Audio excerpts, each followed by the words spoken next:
I read a newspaper report where a young girl in class 11th committed suicide since she could not attend her online classes due to the lack of a smartphone. She didn't want to talk to her father about it, as she didn't want to burden him anymore, especially during the times of COVID 19. This drastic step led to her family crumbling. Teenage can be a difficult phase of life. While the young adults understand everything, they rarely have any power or visibility to change it. This often leads to them feeling helpless and vulnerable. These factors can later lead on to anger, anxiety, or even depression.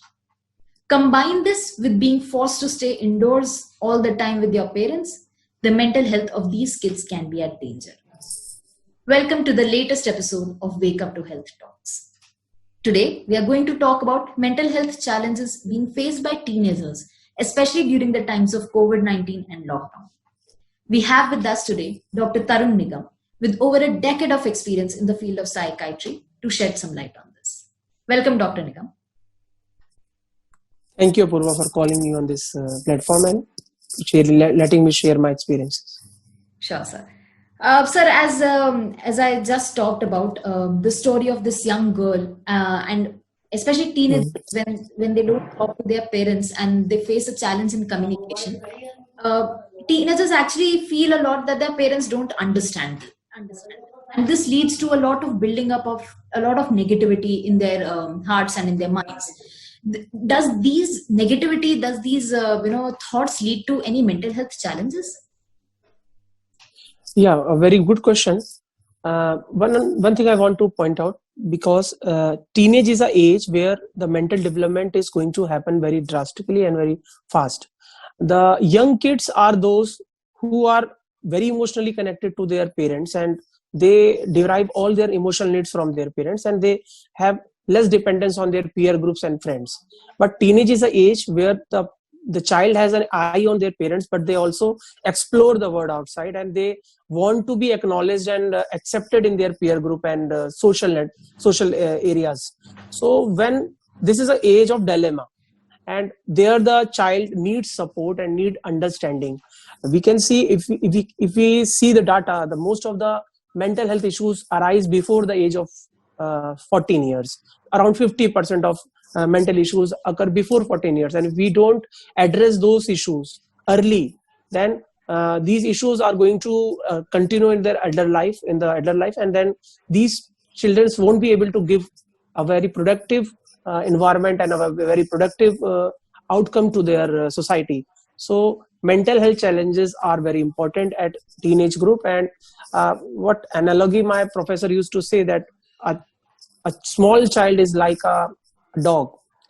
It comes to you with affection and always come to you for love and affection. But a teenager is like a cat. They come to you, they feed you, but the more you come to a cat, the more it goes away.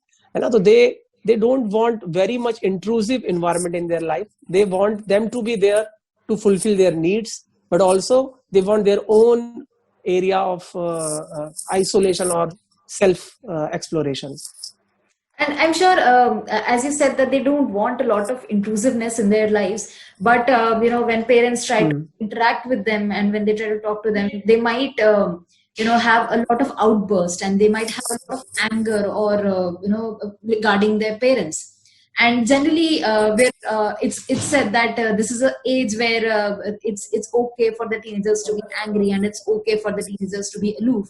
But we often forget that these might also be symptoms of such mental health challenges that they might be facing.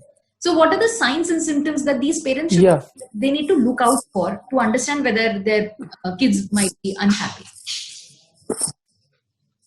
Yes, as I have told, the major mental health issues arise before age of 14, and most of the children have developed some kind of a depression or an anxiety disorder, and many children resort to self-harming behavior in that age group. So our parent need to be very particularly keen on knowing whenever there is a change in the behavior pattern of the child, whether it is talking less or eating less, sleeping pattern is disturbed, or his academic performance has gone down, or if his social network has decreased, the friends are not coming up, and all these kind of matters which make a child very anxious, or it is unable to communicate well with with their parents or with their teachers. A very soothing and a very welcoming environment should be there for the child to share his experiences and emotions, so that there is someone, they need someone to be there to understand them.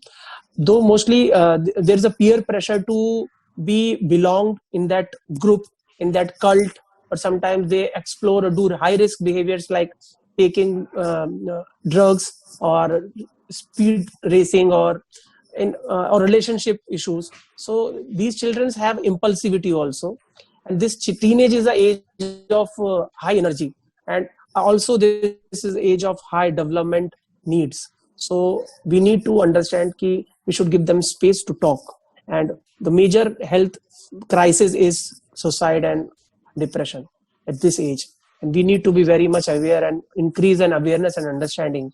And there the role of parents and family members is most important. And also there comes the need of school mental health classes. So the school should take some steps to improve the overall mental health of the child, because it is the place where the child spends most of his time in the daytime, and also it is a place where they can be keenly understood and taken care of. A lot of mental health issues either come during the child is spending time in the school, or are being noticed by the teacher and told to the parents. So we should invest in our mental health of the youth, because these youth are going to be the adult of tomorrow. And if there is not enough time and energy invested in these issues now, these adults won't be able to do well in their personal areas as well as professional areas, and they won't be able to be a good parent in their future. Very well said, sir. As you said, it's very important at this point of time, when the kids are young, for their parents to invest in their mental health. Only then they'll be able to, function as a good citizen in their, future lives. But sir, one factor that has that has helped actually everyone in this COVID-19 phase, which might be a boon or bane, is the digitalization. And classes are going online, and students are talking to their parents, talking to their teachers online. This has also led to a very high increase in social media. While we're all connected, the young professions and the professions are connected to each other via this platform, this might actually play a very negative role in the lives of the young teenagers, because they're exposed to a lot of body positive issues, a lot of negativity, a lot of hatred online, and you can't control who you're talking to, who they are talking to. So does social media also play a role in their mental health? Yeah, so see, there's a two part of your questions. One part is related to social media and impact on mental health of the teenagers, and second is the impact of COVID or this pandemic lockdown on the children. So first of all, social media is both. Anything that is useful for us, we turn it into, if there is overuse or if there is excessive use, it harms us also. So is the case with social media. Social media is important to know and connect with everyone, and to be aware of, and to also promote something if we want to promote something. But social media should not be the only method of communicating with people, because what is happening with the advent of 3G and 4G, people are more connected and more related to each other through social media and digital platform rather than on face to face. So there is lack of development of social skills and interpersonal relational body language. So they don't today's what millennials are facing, they don't have that attitude, and they don't have that courage to talk to people normally, which our generation used to have.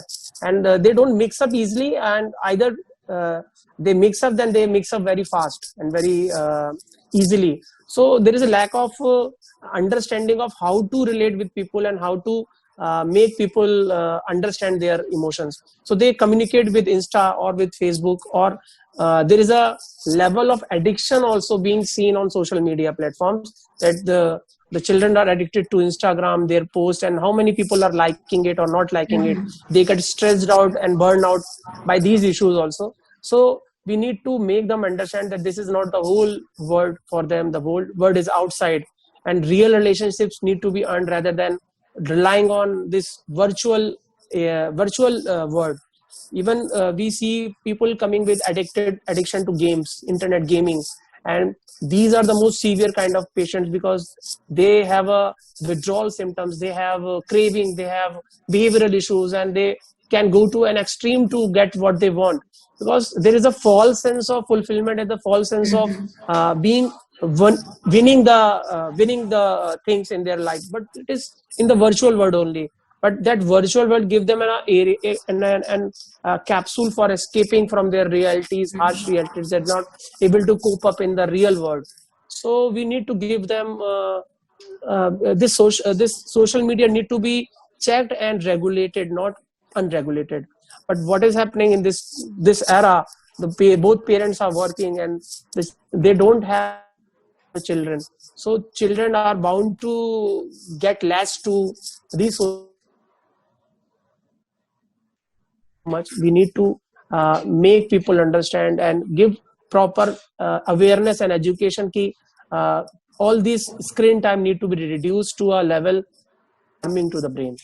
The second point is lockdown and COVID.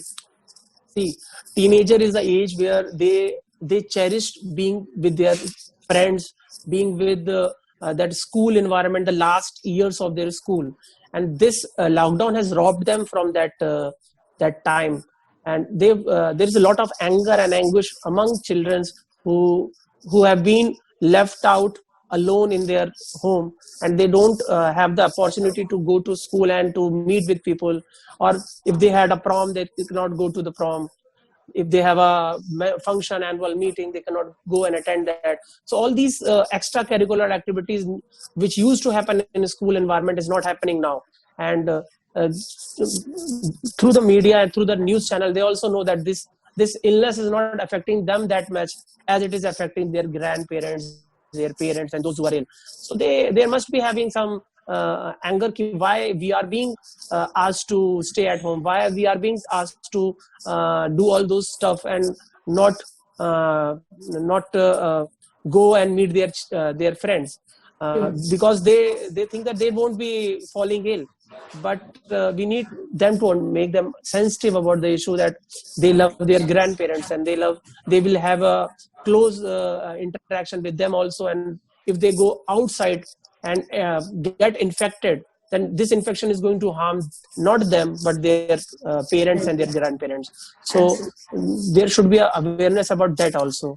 Secondly, it is a boon as well, because everyone was locked in and nobody was able to go outside, so they were having more of a family time rather than they used to have previously. So making them understand that this is a boon, not a bane, is also important. And we need to give them, we need not to break them their routine. We need to make them aware of their routine. If they are not going to school, they should have a proper routine made it and followed it in a very proper way, so that this is utmost important, that routine and discipline should be in their life. True. And very well said. Routine, I think, is the core for anyone in the lockdown, in a lockdown, just to follow a routine and stick to it, so that they can have some sense of control in their lives. Sir, as you said, they're not willing to talk to their parents, and parents also face a lot of challenge talking to the teenagers and understanding what is actually going on in their lives. What is the advice that you would give to the parents, to have that conversation with their teenagers and to understand what is going through their lives? See, what happens, what I have seen now, that this is my own experience. I don't know what others will say, but what I have seen, this new generation is very emotional. Though we Indians are very emotional beings, but the newer generation is becoming very emotional, because what earlier used to have lot many siblings and we used to have a lot of social interaction. Now we are having less siblings, or there are only one or two child in the family. So these children are being showered uh, a lot of emotional connections, and lot of things are being given to them out of love from their grandparents, also from their parents. So what happens, they have a need for getting loved and affections from everyone and wherever they go. So what happens in the teenage, in the childhood, that happens, and it is okay, we give them toffees, we give them chocolates, whatever they want, the travel things we give them, and they need that also. But when in the teenage the demand increases, the things which they want is also something which we don't want them to do. Or if they want to hang out with their friends, we don't want them to go out late at night, or interact with some people who we don't think are doing well, or having some antisocial behavior.